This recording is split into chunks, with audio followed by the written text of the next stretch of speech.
সবাইকে class number 30-এ welcome করতেছি। বরাবরই সে একই রিকোয়েস্ট, যারা আমার চ্যানেলে নতুন আছেন ইউটিউব চ্যানেলটা সাবস্ক্রাইব করে দিবেন এবং সাপোর্ট করবেন।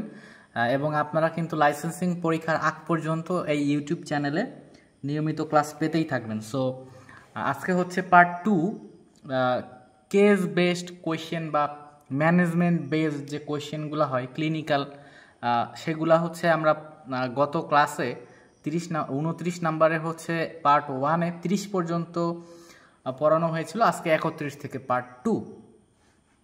তো দেখেন পার্ট 2 31-এ প্রথমে কি বলতেছে, the nurse is finishing her shift in the paediatric word. অর্থাৎ একজন নার্স পেডিয়াট্রিক ওয়ার্ডে তার শিফটটা কি শেষ করতেছে, because her shift is ending. অর্থাৎ মনে করেন সকালে আসছিল, 2টা বেজে গেছে, শেষ হয়ে যাবে। Which intervention takes top priority. এখন সে কোনটা করবে, প্রথম টপ প্রায়োরিটি কোনটা, তার প্রাধান্য দিবে কোনটাকে। দেখেন এখানে বলতেছে documenting the care provided during her shift. অর্থাৎ সে কি কি কেয়ার দিল সব কিছু ডকুমেন্ট করে রাখা, এবং যদি কোনো কাজ বাকি থাকে সেটা হ্যান্ড ওভার খাতায় লিখে রাখা। হ্যাঁ, সেটাই এখানে বলা হচ্ছে। এরপরে দেখেন 32-তে বলতেছে a tuberculosis intradermal skin test to detect tuberculosis. অর্থাৎ টিউবারকুলিন টেস্ট যেটা স্কিনের নিচে ইন্টারডার্মালি একটা প্রোটিন প্রবেশ করানো হয়, ওইটা যদি 10 সেন্টিমিটার বা তার চেয়ে বেশি জায়গা লাল হয়ে যায় বা ছড়াই যায়, তাহলে বুঝবো যে অ্যাক্টিভ টিবি বা টিউবার টিবি পজিটিভ। ঠিক আছে, সো ওই যে স্কিন টেস্টটা দেখেন, injection is given to high risk adolescence. তারপর how long after the test administer should result evaluated. অর্থাৎ আপনি ওইটা বডিতে ইন্টারডার্মালি ইনজেক্ট করার কত সময় পরে আপনি ওইটা মূল্যায়ন করবেন যে তার কি টিবি পজিটিভ নাকি তার টিবি হচ্ছে নেগেটিভ। সেটা হচ্ছে করব আমরা 48 থেকে 72 ঘন্টা পরে আমরা এটা মূল্যায়ন করব, যে মানে দেখব যে সেটা পজিটিভ নাকি সেটা নেগেটিভ। এখন দেখেন বলতেছে a nurse is reviewing the record of a client who has just been told that a pregnancy test is positive. অর্থাৎ নার্স একজন ক্লায়েন্টের হচ্ছে রেকর্ড রিভিউ করতেছে যার হচ্ছে কি pregnancy positive. The physician has documented the presence of Goodell sign, the nurse determines this sign indicates. অর্থাৎ Goodell sign এটা কিন্তু প্রেগনেন্সির একটা ইন্ডিকেশন। ঠিক আছে, প্রেগনেন্সি পজিটিভ হলে এটা কিন্তু দেখা যায়। এবং গডাল সাইনে আপনার এটা হচ্ছে এক কথা হচ্ছে ইন্ডিকেশন অফ থেরাপি। গডাল সাইন হচ্ছে সফটেনিং অফ সার্ভিক্সটা কিন্তু সফট হয়ে যায়। দেখেন সেটাই বলতেছে যে এ সফটেনিং অফ সার্ভিক্স, সেটাকে আমরা বলতেছি গডাল সাইন। এটা কিন্তু মিডওয়াইফারিতে মিডওয়াইফারি সাবজেক্টের। এরপরে দেখেন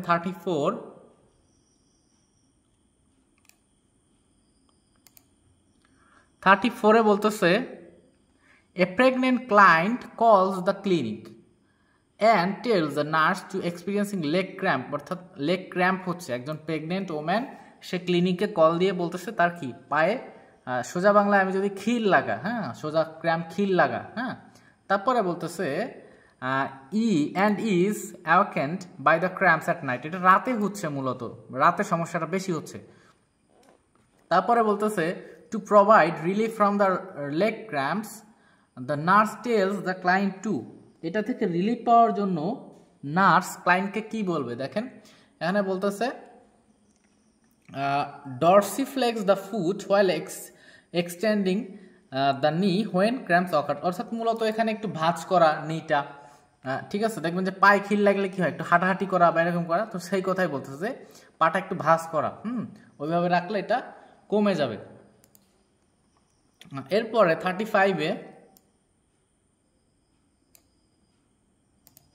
35-এ কি বলতেছে দেখেন, এ nurse is providing instruction to a client in the first trimester of pregnancy.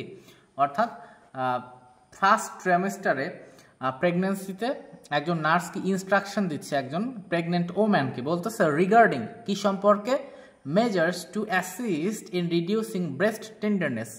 ব্রেস্টে প্রেগনেন্সিতে কিন্তু ব্রেস্টে হচ্ছে ব্যথা হয়। ঠিক আছে, সো টেন্ডারনেস শব্দটার মানে আমরা আগেও অনেকবার বলছি যে চাপ দিলে ব্যথা পাওয়ার যে অনুভূতি, সেটাকে আমরা টেন্ডারনেস হিসেবে বলি। এবং বলছে the nurse tells the client কি বলতেছে দেখেন, এইটা যেন প্রিভেন্ট করা যায়, মানে কমানো যায় পেইনটা, সেক্ষেত্রে কি করা যেতে পারে দেখেন বলতেছে wash the breast with warm water. ব্রেস্টটা কি একটু উষ্ণ গরম পানি দিয়ে হচ্ছে ধুয়ে ফেলতে হবে এবং কিপ দেম ড্রাই, তাদেরকে অর্থাৎ ব্রেস্ট হচ্ছে ড্রাই রাখতে হবে, ঠিক আছে। আচ্ছা, এরপরে দেখেন 36 বলতেছে a nurse is caring for a pregnant client with preeclampsia. প্রিক্ল্যাম্পসিয়াতে আমরা কি পাচ্ছি? প্রোটিনিউরিয়া পাচ্ছি, হাইপার টেনশন পাচ্ছি, এডিমা পাচ্ছি, তাই না? আচ্ছা, তারপরে কি বলতেছে, the nurse prepares a plan care for the client. Nurse হচ্ছে ওই ক্লায়েন্টের জন্য একটা প্ল্যান করতেছে care there, and document in the plan if the client progresses from preeclampsia to eclampsia the nurse's first action is to, অর্থাৎ preeclampsia প্রথমে হয়, তারপরে হচ্ছে ইক্ল্যাম্পসিয়া হয়, তাই না? আমরা প্রি ইক্ল্যাম্পসিয়া থেকে আমরা যদি ডেফিনেশনটা বলি, প্রি ইক্ল্যাম্পসিয়া যখন কমপ্লিকেটেড হয়ে যাবে এবং কনভালশন প্রেজেন্ট থাকবে তখন সেটাকে আমরা বলি ইক্ল্যাম্পসিয়া, তাই না? তখন ফার্স্ট ডিউটি কি, যে clean and maintain an open airway. আমার কিন্তু ওপেন এয়ারওয়ে মেনটেন করা লাগবে, না হলে কিন্তু পেশেন্ট 2 মিনিটের মধ্যে মারা যাবে। সো আমার হচ্ছে সেটাই ফার্স্ট, এখানে দেখুন ফার্স্ট অ্যাকশন আমার ওইটাই, ঠিক আছে। কোনো জায়গায় যদি দেখি ফার্স্ট অ্যাকশন বলে তাহলে আমরা এয়ারওয়ে মেনটেনটা দিব, আর অন্য কোথাও যদি দেখা যায় যে আপনার বলতেছে যে কোথাও ব্লিডিং হচ্ছে কিনা সেটা, এই ধরনের জিনিসগুলো থাকলে ওইগুলাই আমরা আগে মানে বুঝবো যে ওইটাই আমার আগে করতে হবে। যেমন এয়ারওয়েটা আগে ক্লিন আমার মেনটেন করা লাগবে, নাহলে 2 মিনিটের মধ্যে মারা যাবে। তারপরে আপনার সিপিআর খুবই সেন্সিটিভ, 2 মিনিট টাইম লাগবে মারা যাইতে। এইসব জিনিসগুলো আমার বুঝে তারপরে আনসার করতে হবে। 37 বলতেছে a client admitted with angina. Angina কি? অ্যানজাইনা পেক্টোরিস বলে, তাই না? অ্যানজাইনা পেক্টোরিস বলে। 37 অ্যানজাইনা পেক্টোরিস কি? চেস্ট পেন, বুকে কিন্তু অনেক বেশি ব্যথা হয়, ডিসকমফোর্ট হয়, কারণ করোনারি আর্টারি ডিজিজের কারণে, ঠিক আছে। হার্টের যে করোনারি আর্টারি আছে সেটার কোনো সমস্যা বা ব্লকেজের কারণে এটা হয়। ফর এক্সাম্পল আথেরোস্ক্লেরোসিস হলেও কিন্তু এটা হতে পারে। তারপরে বলতেছে অ্যান্ড সাডেনলি বিকাজ আনরেসপন্সিভ, অর্থাৎ সে হয়তো অজ্ঞান হয়ে গেছে। After establishing unresponsiveness which of the following action the nurse take first, অর্থাৎ এই অজ্ঞান হয়ে যাওয়ার পরে নার্স কি করবে দেখেন বলতেছে active the resuscitation team. Resuscitation টিমটাকে অ্যাক্টিভ করবে, যারা সিপিআর শুরু করে দেবে। আমরা তো সিপিআর সম্পর্কে জানি যে 30 বার বুকে চাপ দেয় এবং 2 বার হচ্ছে মুখে মুখ লাগিয়ে অক্সিজেন দেওয়া হয়, সেটাই হচ্ছে সিপিআর। যাদের হার্ট বন্ধ হয়ে যায়, শ্বাস প্রশ্বাস চলে না, তাদেরকে এটা দেওয়া হয় এবং এটা একটা লাইফ সেভিং ট্রিক্স কিন্তু, ঠিক আছে। আচ্ছা, এরপর আমরা 38 দেখব। 38-এ কি বলতেছে দেখেন, এ 55-year-old client is admitted with an acute inferior wall myocardial infarction, অর্থাৎ এমআই, মায়োকার্ডিয়াল ইনফাকশনে ভর্তি আছে। তারপরে during the admission interview he says that stopped taking his metoprolol নেওয়া বন্ধ করছে 5 দিন আগে। কেন বন্ধ করছে? Because he was feeling better, সে ভালো বোধ করছে, এই জন্য কি ওইটা নেওয়া বন্ধ করে দিছে, এই মেটোপ্রোললটা মেডিসিনটা নেওয়া বন্ধ করছে, খাওয়া বন্ধ করে দিছে। তারপরে বলতেছে which of the following nursing diagnosis take priority for this patient, বলতেছে কি এটা নার্সিং ডায়াগনোসিস আর প্রায়োরিটি কোনটা, ঠিক আছে। দেখেন ineffective tissue perfusion cardio pulmonary, so এটা ইনএফেক্টিভ টিস্যু পারফিউশন, এটা হচ্ছে আমাদের অ্যান্সার। এরপরে আমরা 39-এ চলে যাই। 39-এ দেখে কি আছে,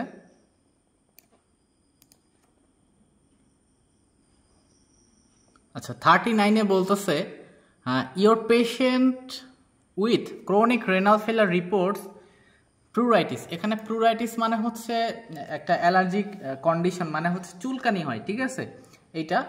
এখন বলতেছে which instruction should you include in this patient teaching plan, এই পেশেন্টের টিচিং প্ল্যান হি এখন এখানে বলতেছে দেখেন keep finger nails short and clean, তার হচ্ছে যেহেতু চুলকানি হচ্ছে, তার নখ যদি বড় থাকে তাহলে চুলকাবে, তাহলে কি করতে হবে, ফিঙ্গার নেইলসগুলা, তার ফিঙ্গারের যে নখগুলা সেগুলা কেটে ছোট রাখতে হবে এবং ক্লিন পরিষ্কার রাখতে হবে, যাতে সে চুলকি না করতে পারে। আমি সোজা বাংলাই বললাম। এরপরে 40তে কি আছে দেখি।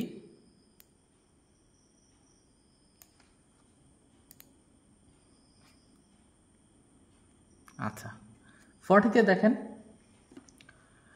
A 18-year-old student is admitted with dark urine. একটা 18 বছরের স্টুডেন্ট, সে হসপিটালে ভর্তি আছে কি নিয়ে, ডার্ক ইউরিন আছে, অ্যাট ফিভার আছে, অ্যান্ড ফ্ল্যাঙ্ক পেইন আছে। Is diagnosed with acute glomerulonephritis, সে ডায়াগনোসিস হয়েছে কি, গ্লোমেরুলোনেফ্রাইটিস হয়েছে। এখন which would most likely be in this students health history, তার হেলথ হিস্টোরি কোনটা, recent sore throat. Recent sore throat কেন পাওয়া যাবে, কারণ দেখা যায় কি গ্লোমেরুলোনেফ্রাইটিস হলে দেখা যায় কি কয়েকদিন পর পরে হচ্ছে সোর থ্রটটা দেখা যায়, ঠিক আছে। সো এই জন্য আমরা রিসেন্টলি দেখবো যে তার হিস্টোরিতে দেখবো যে তার সোর থ্রটের একটা হিস্টোরি পাওয়া যাবে, ঠিক আছে, সেটা। তারপরে দেখেন number 41, a patient is experiencing which type of incontinence, অর্থাৎ ইনকন্টিনেন্স মানে হচ্ছে সে ইউরিনটা আটকে রাখতে পারতেছে না, অর্থাৎ লিক হয়ে যাচ্ছে, ঠিক আছে। If she experience leaking urine when she coughs, sneeze or laughs, অর্থাৎ সে যদি কাফিং করতেছে, হাঁচি দিচ্ছে বা কোনো ভারী কিছু তুলতেছে, তখন কি তার ইউরিনটা লিক হচ্ছে। এই ধরনের কন্ডিশনকে আমরা বলবো হচ্ছে স্ট্রেস ইনকন্টিনেন্স, এটা টাইপ স্ট্রেস ইনকন্টিনেন্স, ঠিক আছে। আচ্ছা, এটা হচ্ছে মেডিকেল অ্যান্ড সার্জিক্যাল থেকে। 42তে দেখেন কি বলতেছে, যে বলতেছে what is the priority nursing diagnosis with your patient diagnosis with end stage renal disease, অর্থাৎ লাস্ট স্টেজে আপনার কি করতে হবে রেনাল ডিজিজের ক্ষেত্রে। দেখেন প্রায়োরিটি নার্সিং ডায়াগনোসিসটা আপনি কী পাবেন, সেটা দেখবেন যে লাস্ট স্টেজে হচ্ছে ফ্লুইড ভলিউম এক্সেস হয়ে যাচ্ছে, অর্থাৎ তার বডি থেকে ফ্লুইড বের করতে পারতেছে না কিডনি, যেহেতু রেনাল ডিজিজ হয়েছে, সেক্ষেত্রে আপনি দেখতে পাবেন লাস্ট স্টেজে তার ফ্লুইড ভলিউমটা কিন্তু বডিতে বেশি, হ্যাঁ, ফ্লুইড ভলিউম এক্সেস পাবেন আপনি। এখন 43তে দেখেন, 43তে বলতেছে nurse is assessing A client with chronic airflow limitation and note that the patient has a barrel chest. এখানে ব্যারেল চেস্ট মানে হচ্ছে বুকটা বাইরের দিকে ফুলে যাওয়া, ঠিক আছে, সোজা বাংলায় ব্যারেলের মতো বড় হয়ে যাওয়া বুকটা, চেস্ট, হ্যাঁ। The nurse interprets that the client has which of the following forms of chronic airflow inflammation, অর্থাৎ ব্যারেল চেস্ট আমরা কোন ধরনের রেসপিরেটরি ডিজিজের ক্ষেত্রে পাই, সেটা হচ্ছে এমফাইসিমার ক্ষেত্রে আমরা পাই। এখন এমফাইসিমাটা কি, একটা লাং ডিজিজ, তাই না, আমরা জানি যে, এবং এই লাং ডিজিজটা হচ্ছে ড্যামেজ করে হচ্ছে ওয়ালস অফ আপনার অ্যালভিওলাইটাকে মূলত ড্যামেজ করে এবং ব্যারেল চেস্ট হয়ে যায়। এবং ব্যারেল চেস্ট যেটা বললাম যে চেস্ট বিকাম এক্সপ্যান্ডেড, হ্যাঁ, ইন সাইজ, ঠিক আছে, চেস্টটা কি এক্সপ্যান্ড হয়ে যায় সাইজ, এটা। সো আমরা এটা দেখতে পাবো। এরপরে আছে 44-এ দেখেন,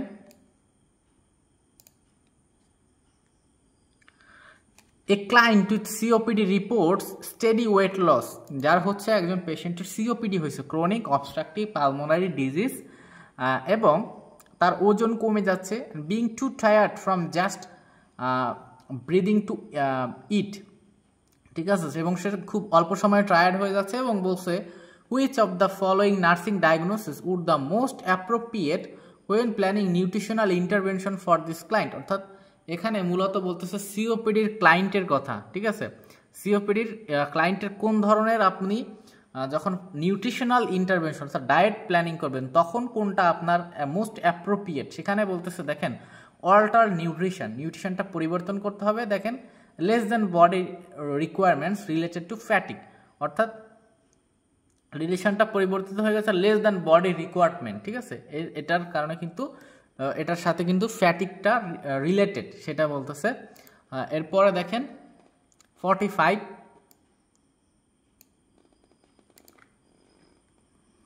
when developing a discharge plan to manage the care of a client with COPD, অর্থাৎ সিওপিডির একজন patient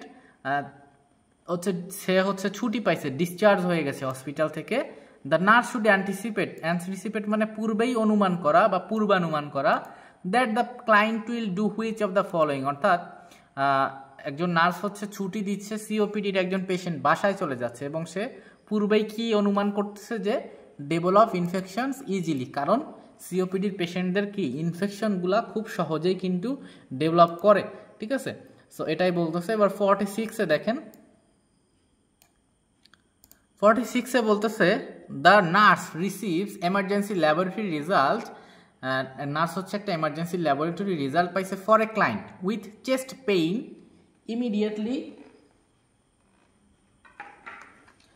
immediately informs the physician. আচ্ছা, সে ফিজিশিয়ান বা ডক্টরকে জানাইছে, কি বলছে, an increased myoglobin level suggest which of the following, অর্থাৎ এখানে একটা আপনার ডায়াগনস্টিক টেস্ট মূলত দিয়ে দেওয়া হয়েছে যে মায়োগ্লোবিন লেভেল বেড়ে যায় কখন, সেটা হচ্ছে যখন মায়োকার্ডিয়াল ইনফেকশন হয় তখন কিন্তু মায়োগ্লোবিন লেভেলটা মূলত বেড়ে যায়। তো আমরা হচ্ছে ল্যাবরেটরি ফাইন্ডিংয়ে যদি মায়োগ্লোবিন দেখি বেড়ে গেছে, সেক্ষেত্রে বুঝবো যে তার হচ্ছে মায়োকার্ডিয়াল ইনফেকশনটা হয়েছে, ঠিক আছে। 47 দেখেন, আচ্ছা 47-এ কি আছে,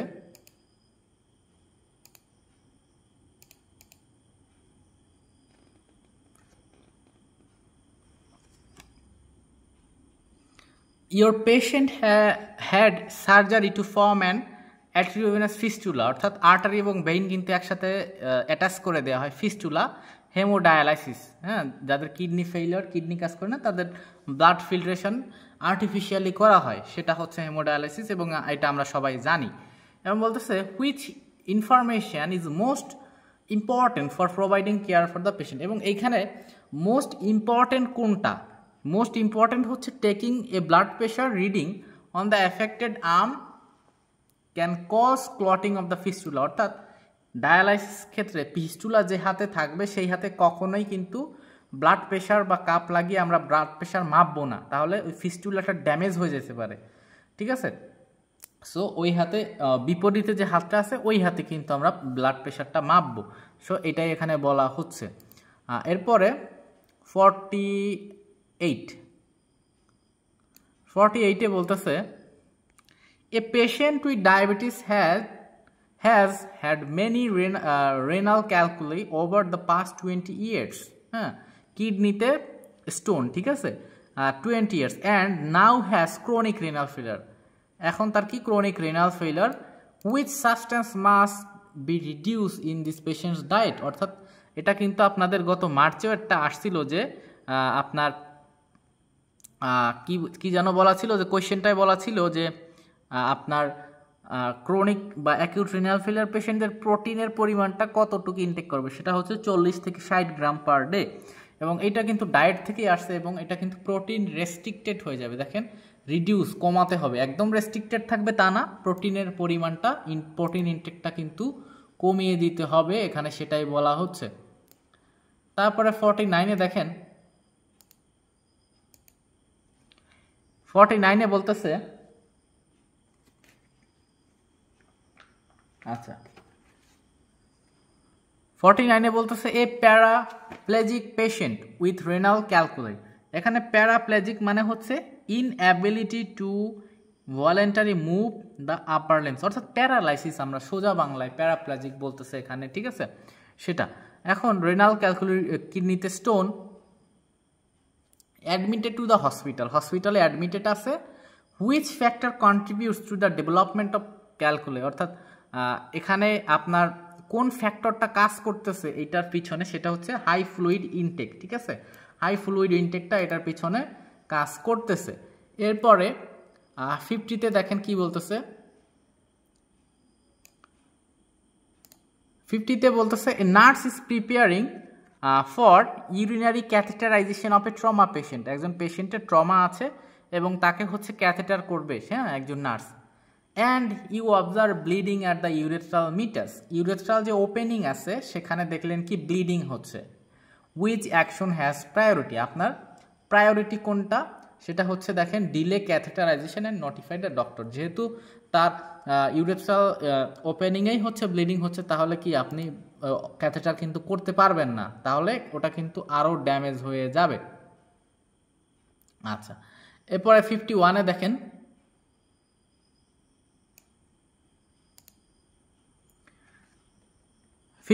বলতেছে your patient has complaints of severe right sided flank pain। ডান সাইডে ফ্ল্যাঙ্ক পেইন হচ্ছে, nausea আছে, ভমিটিং আছে, রেস্টলেস আছে। he appears slightly pale and diaphoretic। এখানে আপনার ডায়াফোরেটিক মানে বোঝাচ্ছে হচ্ছে এক্সেসিভ সোয়েটিং বোঝায়। হ্যাঁ, এক্সেসিভ সোয়েটিং বোঝায়, অর্থাৎ অতিরিক্ত ঘাম হলে সেটাকে বলে ডায়াফোরেটিক। এবং এখানে আরেকটা আছে কি স্লাইটলি পেল, অর্থাৎ তার ফ্যাকাশে হয়ে যাচ্ছে। এবং দেখেন বলতেছে ভাইটাল সাইন্স আর বিপি দেখেন কত পাইছে 140/90, পালস পাইছে কত 118 বিট পার মিনিট, রেসপাইরেটরি পাইছে 33 breaths per minute, and temperature 98 degree Fahrenheit. Which subjective data supports a diagnosis of renal calculi. অর্থাৎ আপনার এখানে ইনডাইরেক্টলি কিন্তু ওই কিডনিতে স্টোনের ক্লিনিক্যাল ফিচারটাই বলে দিছে, এবং সেখানে আমরা পাবো dark and scanty urine output. ঠিক আছে, dark and scanty urine output আমরা পাবো। এখানে স্ক্যান্টি মানে হচ্ছে খুবই কম, ঠিক আছে, বা লো ইউরিন আউটপুট। এখানে স্ক্যান্টি ইউরিন আউটপুট মানে সেটা মূলত এক কথায় অলিগুরিয়াও যদি লেখা থাকতো তাহলে কিন্তু সেটাও এখানে রাইট হতো। সো আমরা এখানে এই ক্লিনিক্যাল ফিচারটা দেখতে পাবো। এরপরে আমরা চলে যাব 52-তে। এগুলা কিন্তু ম্যানেজমেন্ট বেস সব, এবং এগুলা কিন্তু আপনাদের জানার প্রয়োজন আছে। 52-তে দেখেন, a client is complaining for severe flank and abdominal pain. A flat plate of the abdomen shows urolithiasis. ঠিক আছে, ইউরোলিথিয়াসিস কি জানি আমরা, ইউরিনারি ক্যালকুলাই বা স্টোন, তাই না, ইউরিনারি সিস্টেমে স্টোন সেটা। তারপর বলতেছে which of the following intervention is important. এখানে আপনার ইম্পর্টেন্ট কোনটা, স্ট্রেইন অল ইউরিন, সব ইউরিনটা কি স্ট্রেইন করতে হবে। এখন দেখেন 53-তে বলতেছে when providing discharge teaching for a client with uric acid calculi the nurse should make instruction for avoid which type of diet। সোজা বাংলায় হচ্ছে আপনার ক্যালকুলাই হয়েছে, এখন আপনি কোন ধরনের ডায়েটটাকে অ্যাভয়েড করতে পারবেন, সেটা হচ্ছে হাই পিউরিন ডায়েট। অর্থাৎ হাই পিউরিন যেগুলোতে আছে সেগুলো, অর্থাৎ ইউরিক অ্যাসিড। এখানে মূলত বলতেছে uric acid calculi. Uric acid calculi মূলত এক ধরনের কি কিডনি স্টোন। এবং হাই পিউরিনটা কি, কোথায় কোথায় পাওয়া যায়, প্রথমে বুঝতে হবে যে হাই পিউরিনটা জিনিসটা কি। পিউরিনটা হচ্ছে একটা কেমিক্যাল, হ্যাঁ, যেটা ন্যাচারালি কিছু খাবার এবং ড্রিঙ্কের মধ্যে পাওয়া যায়। যেমন আমি যদি বলি বিয়ার, অ্যালকোহল, তারপরে skim milk, coffee, cherry, vitamin C, তারপরে সামুদ্রিক মাছ যেগুলো আছে, তারপরে মিটস, তারপরে লিভার, হ্যাঁ, এই জিনিসগুলাতে কিন্তু পিউরিন পাওয়া যায়, এবং এগুলা কি অ্যাভয়েড করার জন্য আমরা বলবো। ঠিক আছে, আচ্ছা, এবার 54-এ দেখেন, 54-এ বলতেছে the client who has a cold is seen in the emergency room with irritability to void। সে হচ্ছে ভয়েডিং করতে পারতেছে না, অর্থাৎ ইউরিনেশনটা হচ্ছে না, because the client has a history of BPH, benign prostatic hyperplasia. Prostate গ্ল্যান্ডটা কি বড় হয়ে যায়, তাই না, সেটাকে আমরা বলতেছি কি বিনিং প্রোস্টেটিক হাইপারপ্লাজিয়া। এখন the nurse determines that the client should be questioned about the use which of the following medication. অর্থাৎ কোন ধরনের মেডিকেশন দেওয়া হয়, ডিকনজেস্ট্যান্টস। ঠিক আছে, ডিকনজেস্ট্যান্টস শুধু মনে রাখলেই চলবে, ডিকনজেস্ট্যান্টস। আচ্ছা, এরপরে দেখেন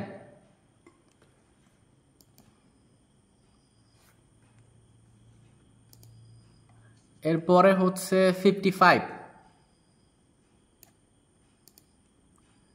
55-এ বলতেছে when developing a care plan for the client with stress incontinence। Stress incontinence কি একটু আগে পড়ানো হলো, যে আপনার কফিং, স্নিজিং, তারপরে ভারী কিছু তুললে ইউরিন লিক হচ্ছে, তাই না, অটোমেটিকলি তার কন্ট্রোলে নাই, সেটা হচ্ছে স্ট্রেস ইনকন্টিনেন্স।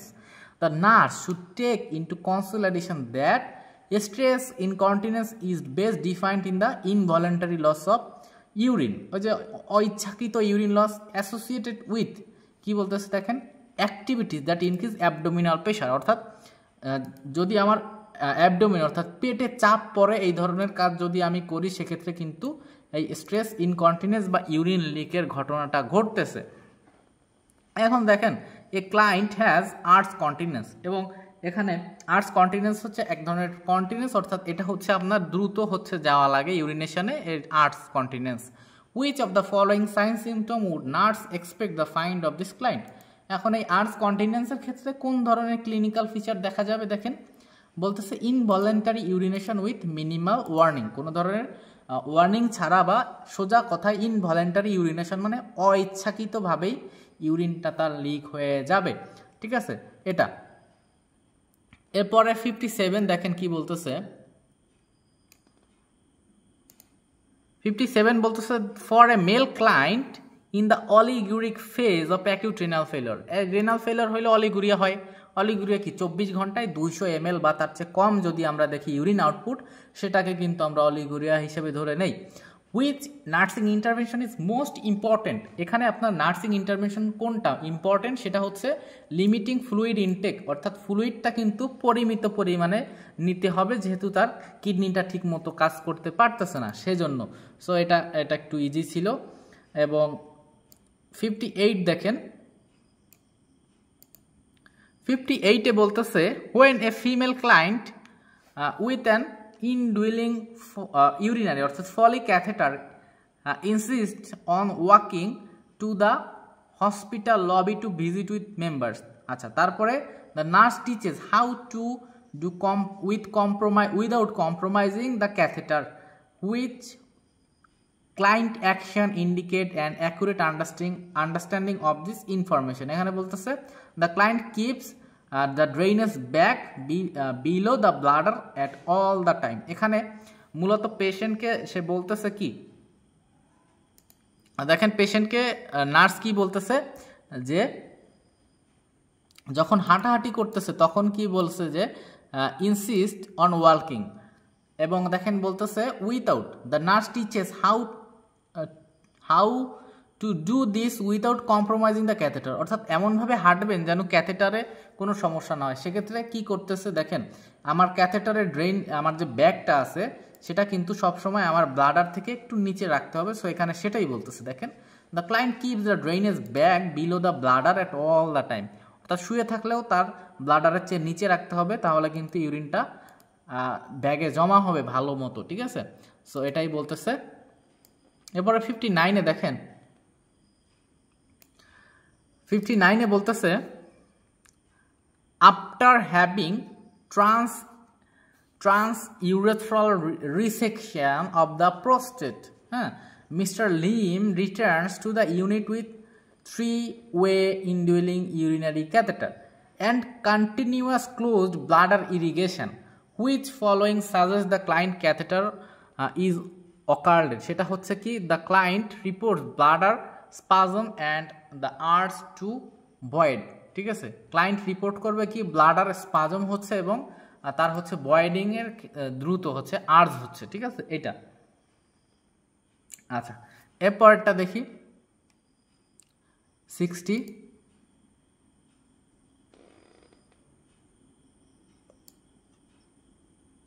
আচ্ছা, 60-তে বলতেছে nurse is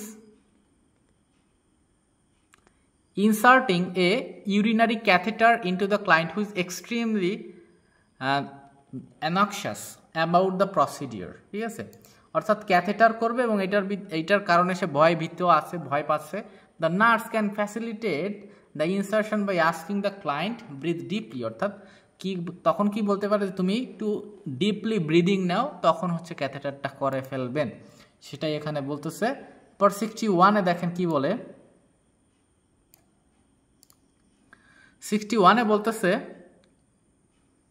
a female client is experiencing a painful and rigid abdomen অর্থাৎ তার পেটে ব্যথা এবং রিজিড মানে শক্ত হয়ে গেছে অ্যাবডোমেন পেটটা, হ্যাঁ, and is diagnosed with perforated peptic ulcer.